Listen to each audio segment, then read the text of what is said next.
Okay guys, here we go again.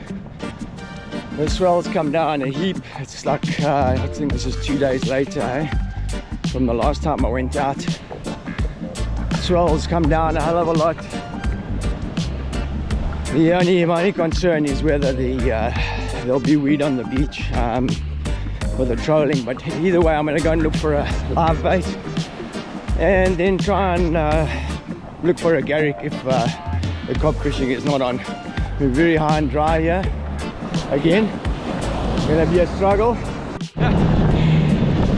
Ain't it always a surprise, I get out here, I didn't even feel it because I'm concentrating on getting the boat off. Luckily a guy gave me a hand there. Look at the temperature now, and it's plummeted to 13.6 degrees.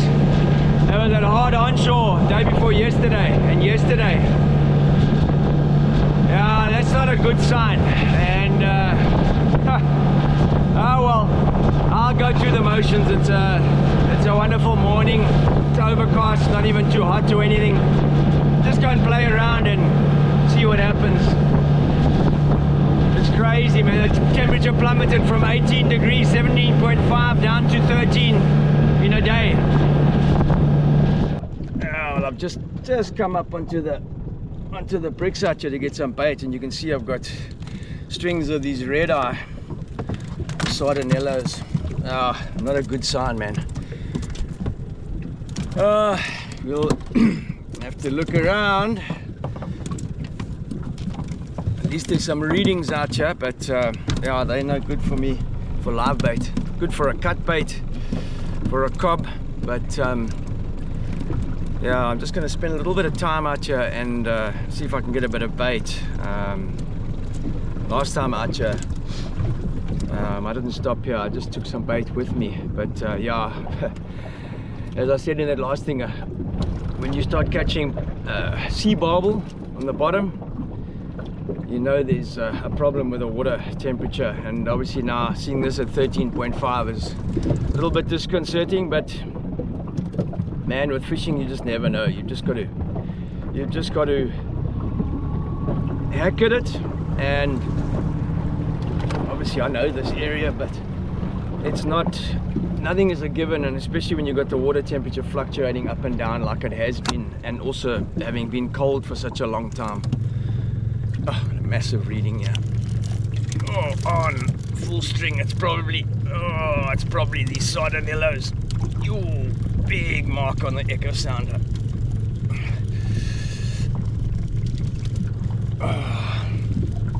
I've actually got the GoPro set at wide. Oh, look at that. Full string sardinellos. Absolutely full string. Yeah, I won't be worrying about cut bait today, that's for sure. I've caught it.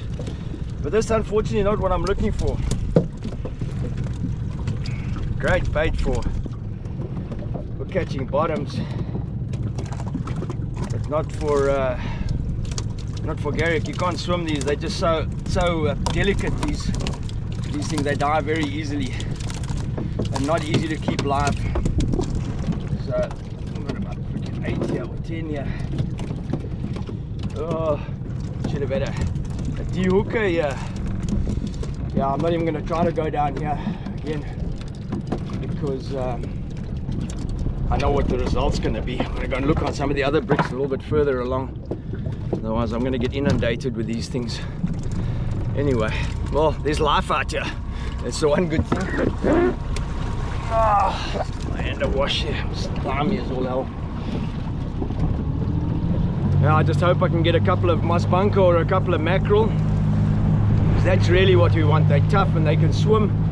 They tow behind the boat well, and then we can give a go for a garrick if there's around. Water temperature, yeah, it's going to remain to be seen. Oh, big clouds of these sardinello here. Big blobs on the echo sounder at 12 meters. You can actually tell the difference when the moss bunker tend to be a much smaller reading with which hugs the bottom. These are these big clouds up in sort of 3/4. Here's another massive blob. And see if I can get this out here. And see if you can see that. You can see that big blob there. Yeah, when you do this a lot, you can almost tell the difference between the stuff. And obviously your big fish show these big arcs, these single arcs. You can see like when you come out to a reef where there's good cob or bigger cob, it's actually, you can actually see them. Yeah, there's a little bit of reading on the bottom. We also have a lot of there's also a lot of little reef fish, your little redfish, or what we call a chori, that little grunting little redfish, which are often prevalent on these reefs, but they're no good for towing, because they don't swim. Their profile is not great. You want a long, slender fish, or not long, but the more slender, strong swimming fish for a live bait. Not that the Garrick won't eat a chori. I'm pretty sure a Garrick will eat a chori. They pretty much ambush feeders and predators, so they probably eat anything they can get their hands on. But yeah, they just don't work so well in the surf, and especially if you have to run away, like the surf's big. Or, oh, it's on again. I don't know what this is. Feels different. Oh man, if we can just get a couple of mackies. The mackies are a lot stronger normally, unless this is one of the full string again, guys. Same again. Now this is not good. Not good at all. I'm just gonna let them go because this is not worth it. Don't need these. Such a beautiful looking little fish. Oh man, they're so slippery. You can see how they shed their scales, and yeah, oh, they're slippery.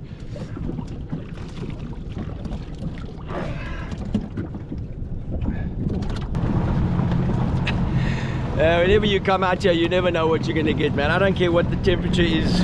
There's just no absolutes in fishing. You can come out on a day and go, oh, there's no way he's going to catch a fish, and you end up catching one. There's always general sort of conditions that need to be in place to do well on fish, I'd say, but when the conditions are bad, you obviously know, but it's not to mean that you're definitely not going to catch fish. I mean, it's always a bit of a chase, and you never know what the outcome's going to be.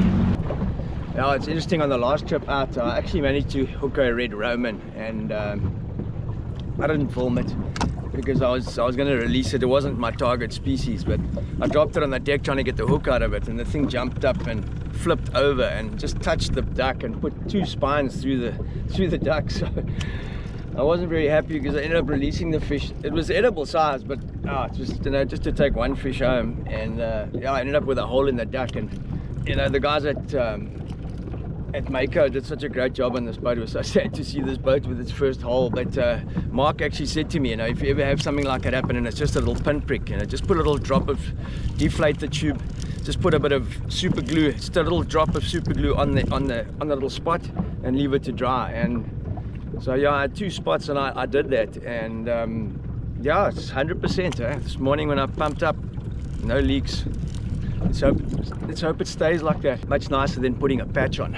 I'm going to go down to the bricks further down and have a quick look there before we go along the inside. I'm waiting for the tide to, well, it's 7 already. I think the tide's only out at about 11. So yeah, I'll have a quick pop in on those other bricks, have a look around there, and then from there we'll move on to the inside. Oh, straight into the sun. Let me just turn this around. Oh, hands full of bait. Okay, I'm on one of my favorite little spots off JBay. Oh, there's a bit of reading. Oh, there's some big marks here. Ooh, I don't know what that is. There's some big arcs here. I've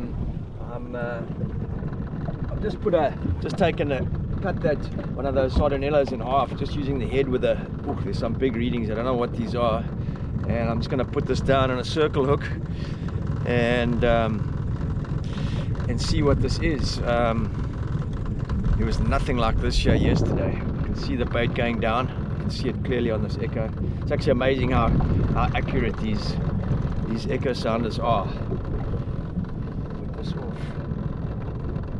Not quite on the mark, but very close.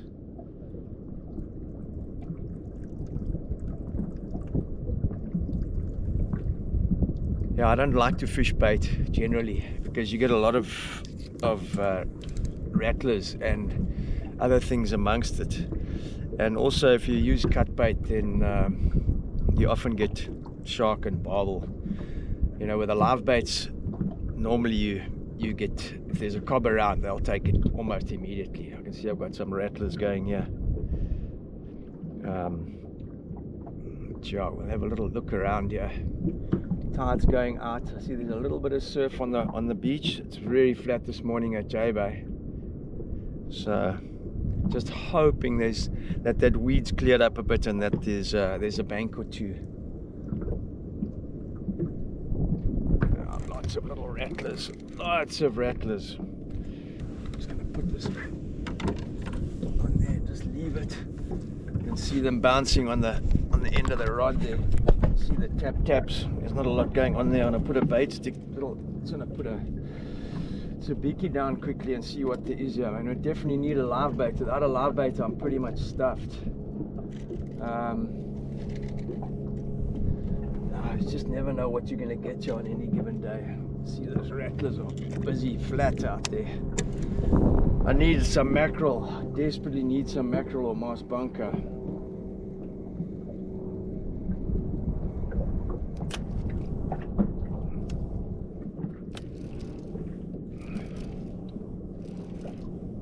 Without that, we're going to be trolling only today.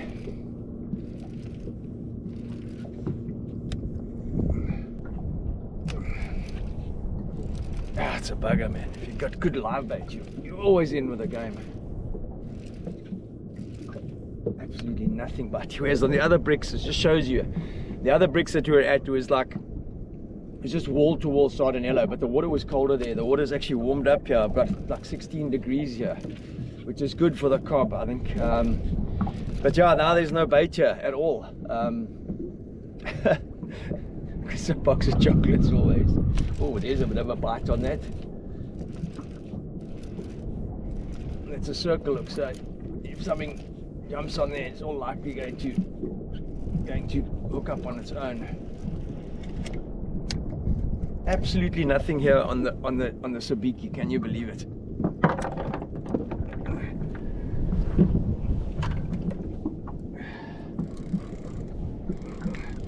Something on here. Oh man, I hope it's not a barbel. I really hope it's not a barbel. It probably is. No, little pink fish. This is what we call a chori. See that the circle hooks? You don't even have to strike the circle hook. You just leave it on the troll board, and it. I might even just keep him as a live bait because I'm that desperate. I might even just try and swim one of these today because I really don't have anything else. Let's have a quick turn on to that. Oh, there's some readings down here. It's probably these little pink fish, these little choris. Oh, come on, sabiki, don't do that. There's probably a ton of them down here, which is normally what you get. It's actually quite strange. If you go to the different reefs around, you get different fish that live on those reefs, even though they're in the same line, same depth. You're more likely to get a certain species at that brick. Like those ones, the ones close to JBay is normally where I get the moss bunker and mackerel. You get them here as well if you put bait down. There's another little brick on the inside here, which is very shallow. But I very seldom get bait there, and for the same token here, we don't often get bait here. Most of the bait I catch off JBay, and if you don't get bait there, then you know you're in for a tough time. Anyway, yeah, I'm not seeing anything here. I'm gonna do another drop with a bait, and then yeah, the fishing has been seriously slim pickings, man. It's just so happy to see that wasn't a barbel that came up there. Not my favorite. That's normally an instant lines up and out of there. Yeah, this area we've caught some unbelievable cobia back in the day, and caught some really big fish back in the day when I was still commercial fishing. And oh, there we go. There's something. I don't know what that was. The important thing is not to strike with a circle hook. It's almost better. It feels like something's picked me up here.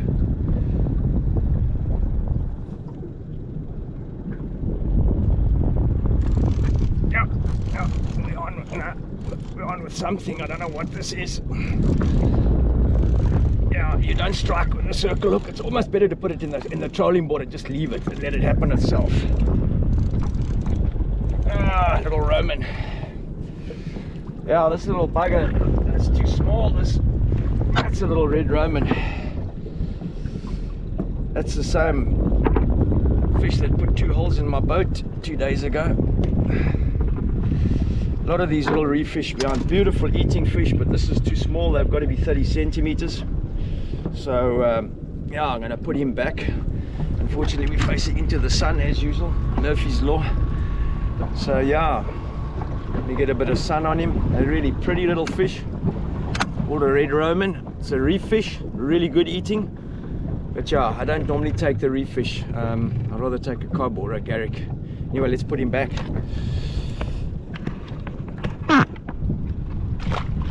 Oopsie. Just went down with a sabiki and came tight. Oh, please, a live bait, please. Karel Grootoog. That's very common. We call a rubbish reef fish. You can see it's got a large eye, called a Grootoog. Sort of a bream. Absolutely no good. They're not even good for live bait. Got a couple of mid-water readings coming through here as well.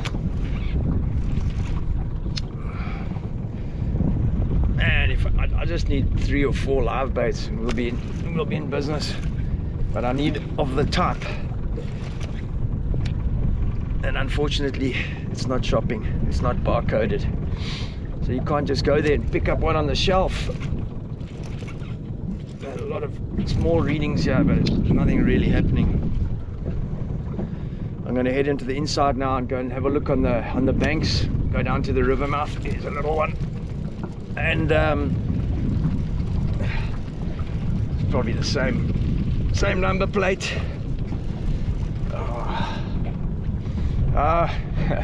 Quarantine. There's a different one. That's a good bait. It's not the greatest swimming bait. It's a little quarantine. You can see the stripes on it. Super small. That's probably what's down here. Oopsie.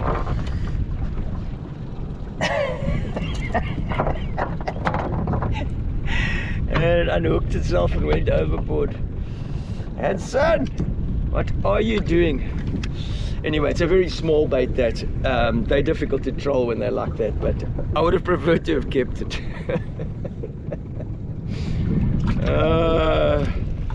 Come on uncle, give us a little bit of bait here quickly. There's something else again. Oof. Come on, just some bait, just a bait to troll.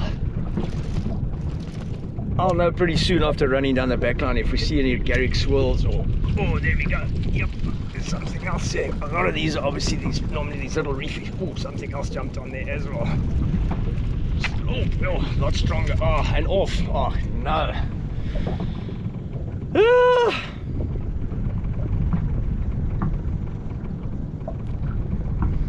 And it's always a bugger because you want to get to the brimming. You want to get to the banks on the inside because the tide's going out.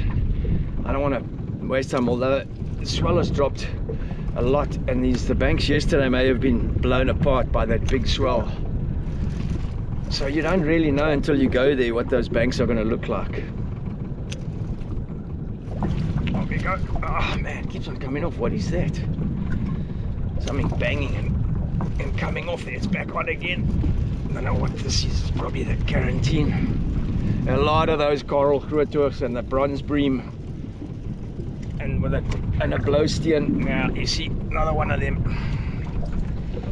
No good. I'm gonna do one more down and then I'm gonna head into the inside.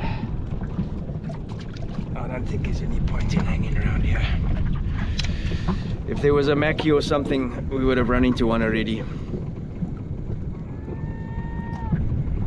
Back it up and go and throw some paddle tails or pull some rapies.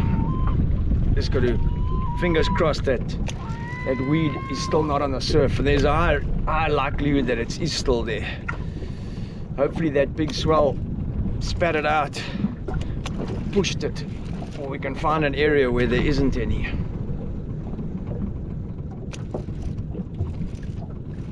Nah guys, this ain't happening unfortunately. Let's go and have a look on the beach.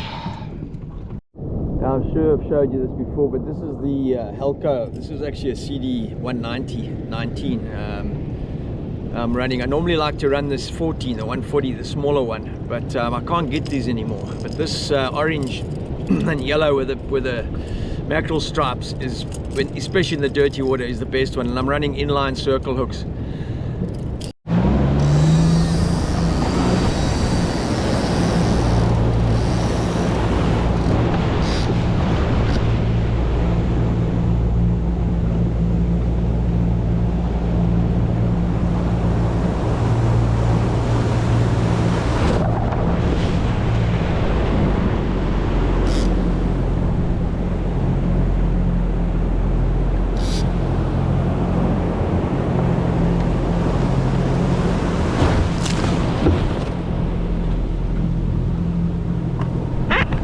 Inside, the swell's pretty erratic and small.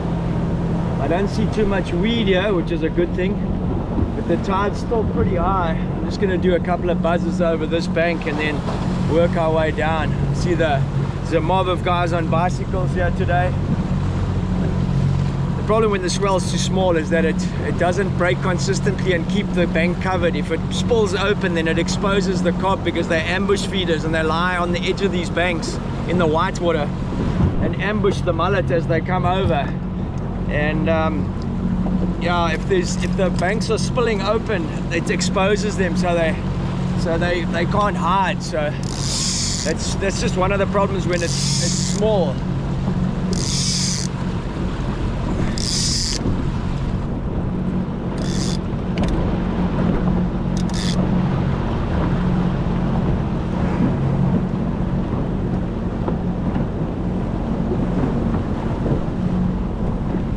So yeah, it's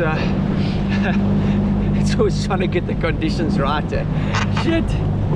Anyway, now you can see now there's like nothing around me. It was breaking here on this little bank, but maybe on the lower tide. But the problem then is the guys on the bicycles with the paddle tails can reach it, and they basically, a lot of these guys just hang on these banks, have a look to see where it's going to work, and then just sit there, you know.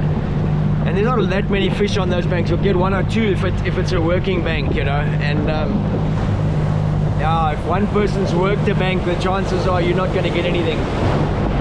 So yeah, but hey, nothing beats trying, boy.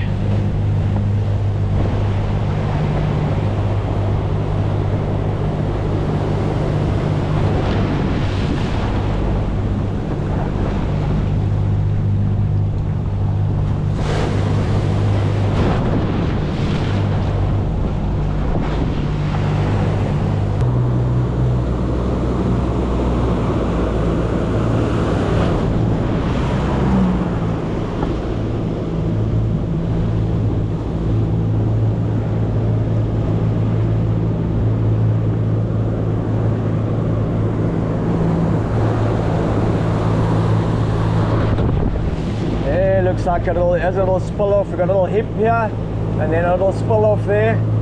Not great, but something. You can see there's a little gutter here. It's so shallow. The guys on the paddle tails would definitely work these areas, but you can see it's breaking and it's right against the beach. Not the best conditions. Oh well guys, it looks like another case of failed to deliver. I'm almost all the way down to the river mouth, and absolutely no banks whatsoever. We've got waves breaking on the outside and then a big gutter. There's no spill-off banks on the inside, and as I've said many times, if you don't have structure, you won't catch anything.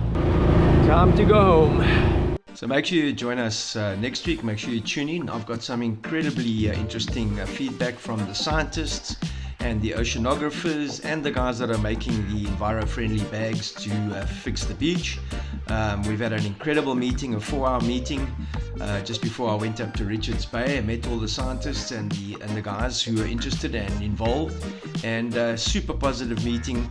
Everybody agreed on everything. It was wonderful to see that nothing that I had said in my program on the sand that anybody disagreed with. So yeah, awesome going forward. I think it's going to be beneficial to everybody that people sit down and have a discussion and make sure that they do a study on this area, specifically probably from kitchen windows all the way down to the point, and then come up with a solution which is going to be user-friendly and also to benefit everybody. And the solution is one that's best suited for everybody at JBay, as well as the surfers, etc., etc. So make sure you join us next week. I've also took a trip up to Durban, where I got to meet Jay at his factory. We went through the Lost and Mayhem factory, and also Surfblanks South Africa, where I had an incredible meeting with Travis, who took us around and opened his factory, something that hasn't happened in 20 years. Had an incredible chat with him, found out some amazing facts and some really technical information on how the blanks are blown and what it takes to blow the blanks and how it affects the blanks, the whole setup, the stringers, all that kind of stuff. Super interesting information and stuff that every surfer, old and young, should actually know about. And while I was in Durban, I also took a swing past Warrick Wrights printing factory, where they are doing some incredible stuff on some new cloth. They're printing almost life images onto cloth, which they're then laminating onto the surfboards, and the results are going to be spectacular. So yeah, we spent a little bit of time with him, got an insight on what they're working on and what they're looking into the future with, and yeah, super interesting stuff. So make sure you tune in, make sure you subscribe. There's going to be some really fun stuff coming in the next few days. So make sure you tune in then and join us. I'm going to be sitting down and doing a lot of editing this next while. I see there's some surf coming as well, some summer surf. So yeah, in between all that, I'll get this done. Thanks for watching as always, and we'll catch you then. Ciao for now.